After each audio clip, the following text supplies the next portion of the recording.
दिल्ली के जंतर मंतर पर कांग्रेस जनता पार्टी का प्रदर्शन पिछले 24 दिनों से जारी है। शिक्षाविद और पर्यावरण कार्यकर्ता सोनम वांगचुक 28 जून से इस आंदोलन में भूख हड़ताल पर बैठे हैं। लगातार अनशन के कारण उनकी तबियत बिगड़ती जा रही है, जिससे समर्थकों और सामाजिक संगठनों की चिंता बढ़ गई है। मंगलवार को आम आदमी पार्टी के राष्ट्रीय संयोजक अरविंद केजरीवाल ने इस आंदोलन को अपना समर्थन दिया और सोनम वांगचुक से भूख हड़ताल समाप्त करने की अपील की।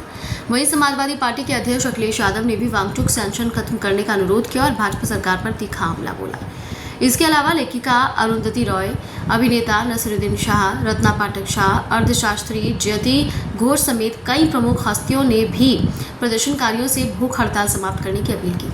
प्रेस कॉन्फ्रेंस को संबोधित करते हुए अरविंद केजरीवाल ने कहा कि वो गुरुवार शाम 5 बजे जंतर मंतर पहुंचकर सोनम वांगचुक और सीजेपी के प्रदर्शन को समर्थन देंगे। उन्होंने कहा कि वांगचुक कई दिनों से भूख हड़ताल पर हैं, उनकी सेहत लगातार बिगड़ रही है। उनके मुताबिक सोनम वांगचुक देश की एक अनमोल शख्सियत है और उन्हें अपना अनशन समाप्त कर देना चाहिए, क्योंकि संघर्ष के कई अन्य लोकतांत्रिक रास्ते भी मौजूद हैं। केजरीवाल ने कहा कि आम आदमी पार्टी सीजेपी की मांगों का समर्थन करती है और केंद्रीय शिक्षा मंत्री धर्मेंद्र प्रधान को तत्काल इस्तीफा दे देना चाहिए। उन्होंने ये भी कहा कि परीक्षा प्रणाली में व्यापक सुधार की आवश्यकता है, ताकि भविष्य में पेपर लीक जैसी घटनाओं पर रोक लग सके और छात्रों को बार बार परेशानियों का सामना न करना पड़े। इससे पहले दिल्ली की पूर्व मुख्यमंत्री आतिशी भी जंतर मंतर पर पहुंचकर सोनम वांगचुक से मुलाकात कर चुकी हैं। सीजेपी का आंदोलन नीट परीक्षा और अन्य प्रतियोगी परीक्षाओं में कथित गड़बड़ियों को लेकर है। संगठन केंद्रीय शिक्षा मंत्री धर्मेंद्र प्रधान के इस्तीफे की मांग कर रहा है। सोनम वांगचुक 28 जून को इस आंदोलन में शामिल हुए थे और तभी से लगातार भूख हड़ताल पर हैं। आयोजकों के मुताबिक अनशन शुरू होने के बाद से सोनम वांगचुक का वजन लगभग 8 किलोग्राम कम हो चुका है।